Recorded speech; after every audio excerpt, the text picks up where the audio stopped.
Olá, tudo bem?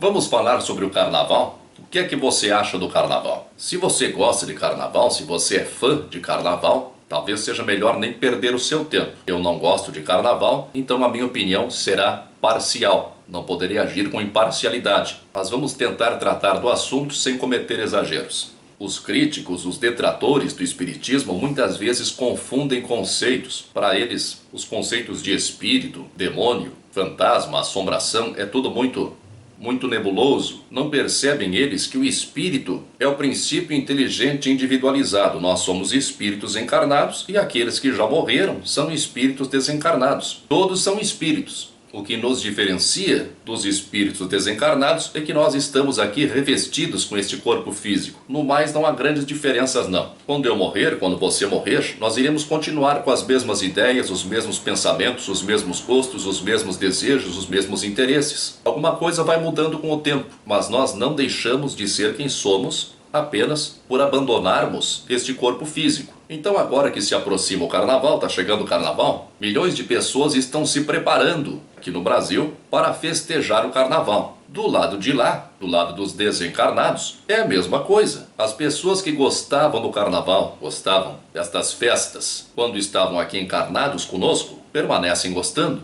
Muitos continuam sentindo necessidade dos mesmos vícios que os sustentavam quando estavam aqui encarnados conosco. Os viciados em drogas, álcool, sexo permanecem, a não ser que tenham se recuperado, permanecem ligados ao desejo destas sensações. Estou associando o carnaval a drogas, álcool e sexo? Sim, e aqui é preciso deixar claro que eu respeito as pessoas que realmente gostam do carnaval pela festa, pelo aspecto cultural que ele representa. Como eu não conheço o carnaval, a melhor analogia que eu posso fazer é comparando ao futebol. Eu acho que assim como tem pessoas que torcem para um time de futebol, tem pessoas que têm uma paixão pela sua escola de samba, que se dedicam o ano inteiro esperando que cheguem aqueles 3 dias para desfilar, para defender as suas cores, a imagem da sua escola. Eu gosto de futebol, já acompanhei bastante futebol, não acompanho mais. Mas mesmo nos momentos da minha vida em que eu mais acompanhava, havia instantes em que eu me perguntava o que eu estava fazendo ali olhando. Que se analisarmos com um mínimo de profundidade, nós vamos perceber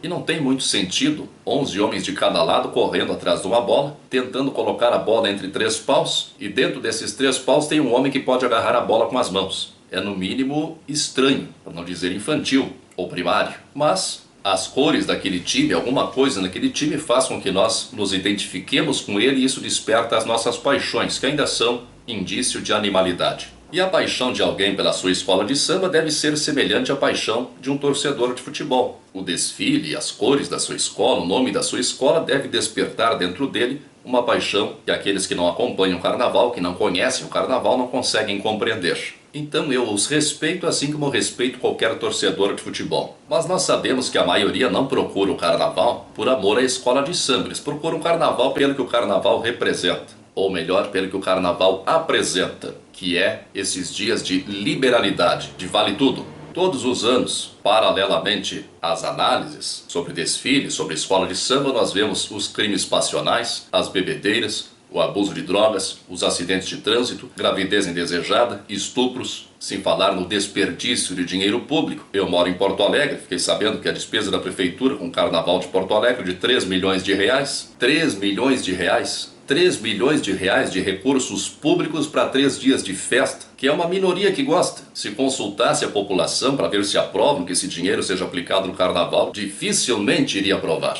Podem argumentar que isso representa cultura, mas que cultura? Desde quando mulher pelada é cultura? Nos carnavais maiores, como Rio de Janeiro, Salvador, não sei se tem outros maiores que esse no país, acho que não. Os recursos públicos investidos, colocados ali, que são nem investimento, mas os recursos públicos gastos ali são muito maiores, são muito mais expressivos. Dizem que isso é investimento porque atrai turismo. Pode ser verdade, mas qual é o turismo? Não é o turismo sexual? Qual é a imagem que o Brasil passa para fora? Não é a imagem do país das bundas? Não é a imagem do país da mulher fácil, para não usar um termo mais agressivo? Eu não procurei por nenhuma pesquisa mais recente, mas eu lembro de uma pesquisa realizada no final dos anos 80 na Inglaterra, onde se procurava saber qual era a imagem do Brasil que mais chamava a atenção, quais eram os fatores pelos quais o Brasil era conhecido. Aí teve o futebol, a corrupção e a pobreza do país, o café e o carnaval. O Brasil é conhecido internacionalmente pelo seu carnaval, mas não pela beleza dos desfiles. Se forem procurar nas agências de turismo para ver o que é divulgado para os estrangeiros, para os turistas em potencial, a própria Embratur,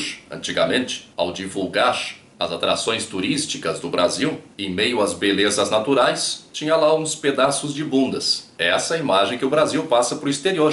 Esse é o carnaval, que há muito tempo deixou de ser manifestação cultural. Agora o Brasil para por esses dias, para de produzir, os meios de comunicação vivem em função do carnaval, é só o que se noticia, e depois que o carnaval passar, os jornais vão noticiar os acidentes nas estradas, as brigas de trânsito, os crimes ocorridos. O que os jornais provavelmente não vão noticiar são as brigas entre casais, os casais que se separam, as inúmeras crianças que vão nascer depois de 9 meses, sem terem sido desejadas, sem o mínimo planejamento que as acolha, os hospitais públicos sem poderem atender as pessoas que estiverem doentes, porque vai estar cheio de bêbados recuperando do carnaval, policiamento nas ruas nessa época do ano não tem, o contingente está todo reservado para o carnaval, é uma coisa absurda. E o governo, e isso não é esse governo atual unicamente, isso já vem há bastante tempo, em vez de oferecer melhores condições de ensino, oferece camisinha à população. Podem dizer que isso é benéfico, pois representa os cuidados justamente para evitar gravidez indesejada e as doenças sexualmente transmissíveis, ótimo. Mas isso está institucionalizando que o carnaval é uma festa do sexo. Então não é um evento cultural, é um evento sexual. Mas será que eu só vejo maldade no carnaval? Para ser sincero, sim. Ou será que aqueles corpos à mostra estão lá apenas por uma questão de estética, uma amostra de estética? Alguns alegam, defendendo um evento do tamanho do carnaval, que isso acaba gerando empregos, que aquece a economia. Os empregos gerados pelo carnaval são subempregos e são temporários, é 2, 3 dias de ganhos ali e acabou-se. Aí tem as pessoas que vendem lá refrigerante, cerveja, mas vende cerveja também para os menores. Ou será que o vendedor vai deixar de ter lucro para cumprir a lei e não vender cerveja menor de idade que esteja lá? Claro que não. E assim como a população encarnada se prepara para o carnaval, a população desencarnada também. São milhões de espíritos que ficam enlouquecidos para aproveitar a oportunidade de sugar a energia dos encarnados nesses dias de festa. Os espíritos desencarnados, ainda ligados a essas sensações e emoções, ligados aos vícios, eles precisam da energia dos encarnados para suprirem os seus desejos instintivos. Então é evidente que eles exercem grande influência sobre os encarnados. É claro que as fraquezas humanas podem se apresentar a qualquer dia do ano. Não é somente porque é carnaval que a pessoa vai dar vazão aos seus instintos.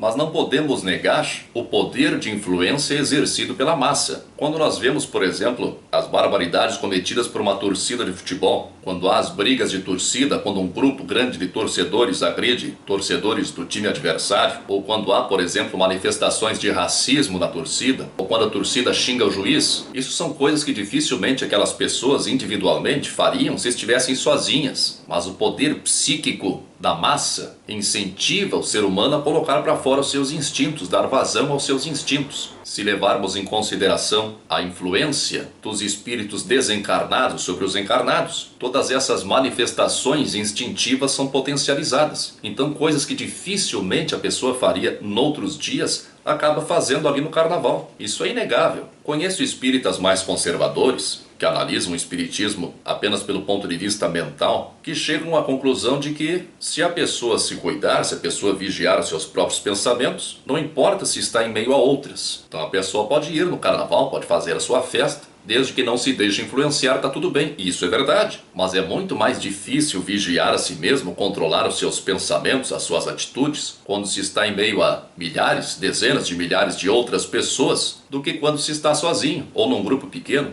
A busca da alegria faz parte do ser humano, não há nada de errado nisso. E durante bastante tempo o carnaval foi conhecido. O carnaval é festejado há mais de 2000 anos. Era uma festa romana, passou por toda a Idade Média e chegou até nós através dos portugueses. Durante muito tempo o carnaval era conhecido por ser uma válvula de escape para as pessoas que passavam durante todo o ano tendo que controlar suas emoções, vivendo uma vida pacata, que então naqueles dias de festa, naqueles dias de carnaval, poderiam colocar para fora suas emoções. Era uma forma de descarregar. Esse argumento não serve mais para hoje. Hoje os costumes são liberais, Hoje tudo é permitido, os instintos podem ser alimentados todos os dias em qualquer lugar, até através da televisão. O que acontece no carnaval é apenas uma potencialização disso que já acontece normalmente todos os dias. Outro argumento ultrapassado a favor do carnaval é que ele rompia as barreiras de classe. Porque lá, nos primórdios do carnaval festejado no Brasil, ainda no tempo do Império, os príncipes festejavam junto com o povo, os senhores de escravos junto com os escravos, e sabemos que hoje não é mais assim. Hoje as classes privilegiadas têm lugares privilegiados, não há essa mistura de classes. Os preconceitos no carnaval permanecem os mesmos. É claro que nós temos que considerar as exceções. Se eu só vejo maldades no carnaval, tem pessoas que não. Tem pessoas que veem muitos aspectos positivos. Um mestre de bateria da sua escola, por exemplo, ele está lá alegre, está feliz, contente consigo mesmo, porque se sente útil em passar alegria a outras pessoas. Ele está numa vibração positiva,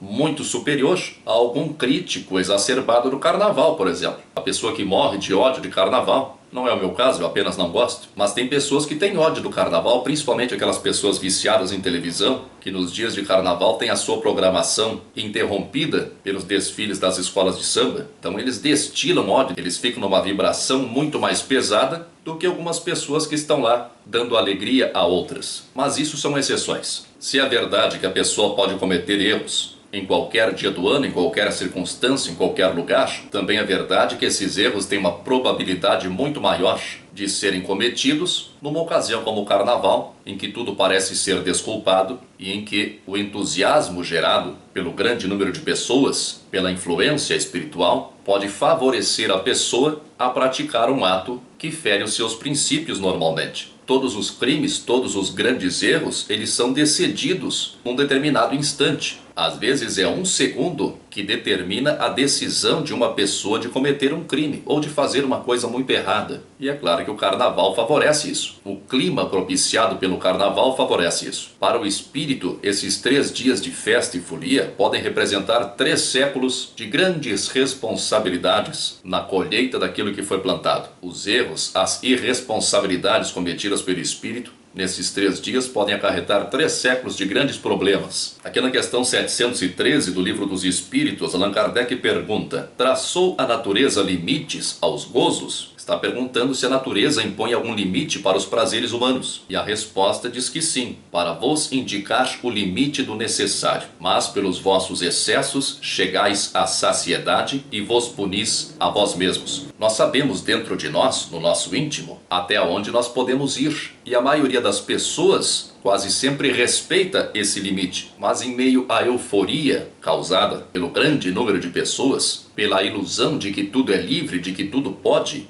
esses limites são facilmente transpostos, desobedecidos e então são cometidos os exageros. No carnaval, na euforia propiciada pelo carnaval, podem se iniciar graves obsessões. Assim como aqui no mundo material, no dia a dia, nós podemos ter amizade com pessoas moralmente inferiores, com bandidos, por exemplo. Nós podemos ter amizade com um bandido, mas não termos nenhum comprometimento com ele. E num determinado dia pedimos um favor a ele, nos envolvemos com ele e a partir dali estamos comprometidos. Estamos envolvidos nos seus crimes. O mesmo acontece espiritualmente. Podemos ter envolvimento com espíritos inferiores, que podem ser nossos conhecidos há muito tempo, e não dar acesso a ele, não permitir a sua influência. Mas no momento de muita euforia, no momento de irresponsabilidade moral, pode-se fazer essa ligação entre o espírito encarnado e o espírito desencarnado e assim se formar uma obsessão às vezes renitente de difícil solução. Lembramos que a sintonia se dá pelo pensamento. E um descuido do pensamento pode fazer com que haja essa sintonia entre os espíritos. E aí nós nem podemos nos queixar de estarmos sendo perseguidos, porque ao emitirmos um mau pensamento, um pensamento que normalmente nós não nos permitimos, nós estamos convidando espíritos que sintonizem com essas ideias. Então é um convite. Forma-se uma parceria, não podemos nem acusá-lo de ser obsessor. Não acho que você deva deixar de ir ao carnaval se você gosta de carnaval como uma festa popular, se você aprecia os desfiles, se você não vê no carnaval as maldades que eu vejo. Isso é individual, cada um tem o seu pensamento, cada um tem a sua opinião, mas você deve estar atento. A influência, o clima propiciado pelo carnaval é muito favorável ao extravasamento dos instintos. Então é bom se cuidar. Para quem não gosta de carnaval, como eu, resta aproveitar o feriado, seja com a família, seja com ocupações mais importantes, e acreditar que um dia nós teremos uma melhor imagem para oferecer, que não seja a imagem de uma festa dos sentidos, a imagem da mulher como um produto e a imagem de um país onde vale tudo, onde tudo pode, onde tudo é permitido. Muita força e paz para você. Se você acha que outras pessoas podem se interessar por este assunto, compartilhe este vídeo nas redes sociais. Se você gostou deste vídeo, clique em gostei. E logo ali embaixo há o campo para você se inscrever. Aproveite e se inscreva no meu canal. Obrigado.